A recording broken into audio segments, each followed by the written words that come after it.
Good morning, class. Today we'll be studying the effects of heat.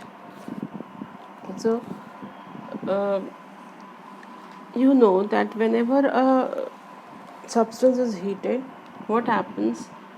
It will gain a rise in temperature. Okay, or whenever a substance loses heat, its temperature lowers down. Okay. Besides that, there can be other effects of heat also. They are combustion or burning, you can say, right? Then that means when you are heating something, it starts burning. Okay, so combustion is actually a process in which what is happening, the substance combines with oxygen and starts releasing a lot of energy in the form of heat and light. Okay, for example, when you burn the gas stove, light the gas stove, what happens? The flame you can see, no? So what is happening? The gas coming from the cylinder, that has started burning. Okay, so you can see flames. Similarly, suppose you burn a paper, you can see flames coming out of it, no? That means the substance that has combined with the oxygen and it is releasing energy in the form of light and heat.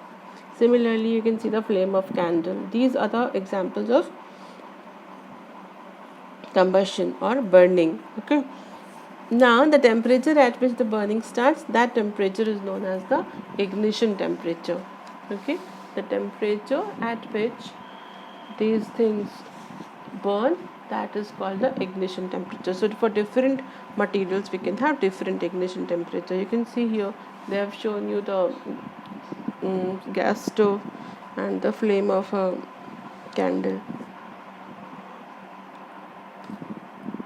Now there are some substances which can burn very easily, okay, or you can say they burn readily.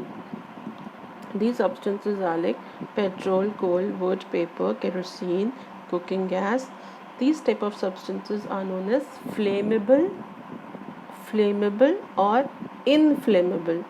So remember, inflammable is not the opposite of flammable, but both are the same words. Okay, inflammable, they are those substances which burn very easily. Then there are some other substances like clay, sand, rock, etc. They don't burn. Okay, so these are called non-flammable. You must have heard, if something catches fire, so to protect that, they uh, say that you should put clay over that or sand over that. Okay, so the fire extinguishes, because sand and clay, they don't burn. Then there are things like asbestos and ceramic tiles. They also don't burn. They can withstand a lot of high temperature.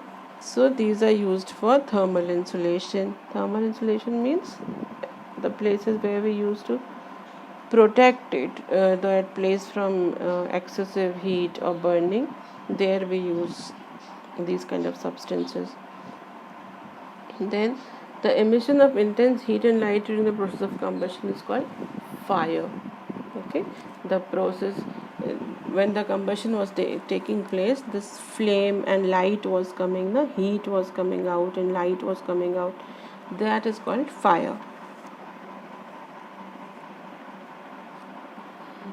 Fine. Then the another effect of heat can be the change of state. Okay, that means you have studied that matter exists in three states: solid, liquid and gas. So when matter is heated or heat is taken away from it, it changes its state. So there can be a number of changes, like solid to liquid, liquid to solid, liquid to vapor, vapor to liquid and solid to vapor. You have studied all this in the previous class. So we will take a quick review of this.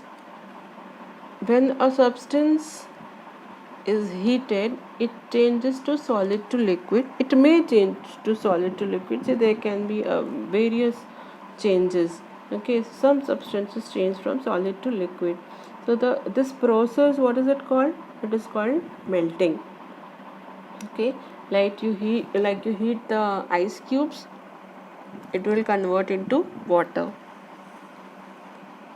This process is called melting, and the temperature at which this process takes place is called the melting point.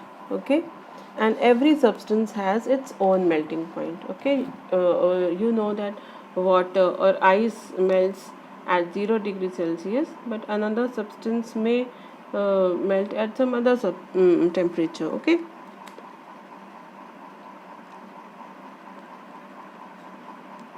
Now there is one thing that you should remember over here. The presence of impurities changes the melting point of a substance. Okay, if you add some impurity, the melting point of the substance changes. So the melting point of a mixture of ice and salt is less than that of pure ice. That is why ice cream vendors use it for preserving the ice creams. Okay, so this is something important. You can underline it in your book. Okay, then the conversion from liquid to solid, like if you cool down water, so below 0 degrees Celsius it converts into ice. Excuse me. So it converts into ice. So it is converting from liquid to solid. Lava solidifies to igneous rocks. You might have studied the volcanic lava. It solidifies to igneous rocks. So this process is called freezing or solidification. Then rainwater freezes to hailstones. Hailstone, you understand? Ole. Okay. The surface of lakes and other water bodies, they freeze in winter. Okay. Then frost forms when atmospheric moisture freezes on cold surface near the ground. You might have seen in winters, suppose your car you have left outside in winters, so in morning when you see it, there are small vapors on everything, no, the glass and the whole body of it. There are small vapors. So when there are vapors, it is the conversion of gaseous state or vapor state into liquid. There are some dewdrops like structures. Okay, water water droplets are there actually. So that is the conversion of vapor into liquid. But in even colder places, what happens, instead of these water droplets, snow covers everything, right? So a very thin layer of snow, that is known as the frost. Okay, so that is the conversion of liquid to solid, right?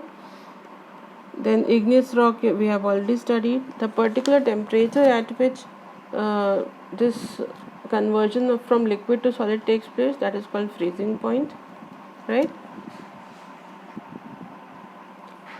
Then the next change in state can be from liquid to vapor. Now there are two things, evaporation and boiling. Evaporation is something that takes place at any temperature, right? So for example, you might have seen that you just leave clothes into air and it dries up. Okay, you are not going to heat it, but it dries up eventually. So that is because the liquid inside or the water inside that wet cloth, that has converted into vapors, right? Then another thing is boiling. When you heat something and at a particular temperature bubbles start forming, then that process is called boiling, and that particular temperature is known as boiling point, right?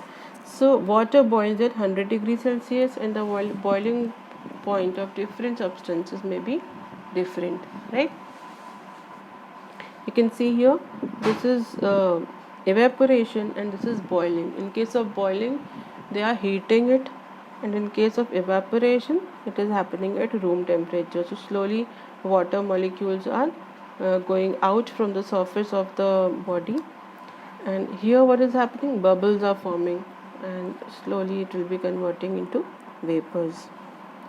Then vapor to liquid, as I just discussed, in winters you see water droplets all over in morning, dew like or dew it is called. So this is called condensation, right, when vapor converts into liquid. Then another thing is solid to vapor, that is called sublimation. So some materials like naphthalene balls or camphor, these things convert directly from solid state to the vapor state, right? Or you have seen odonil atoms. So उसको टांग दो and eventually it disappears after say 15 days or a month or so. Okay, so it disappears. So where has it gone? It has converted into vapors, and that is why you were able to smell it. Okay, so these are the changes taking place due to the heat. Okay, so we are not actually heating it, but the change in heat, maybe the substance was losing heat or gaining heat. So these were the changes that were taking place. Another effect is thermal expansion or contraction. So this will be studying in the next lecture. That's all for this lecture. Bye bye.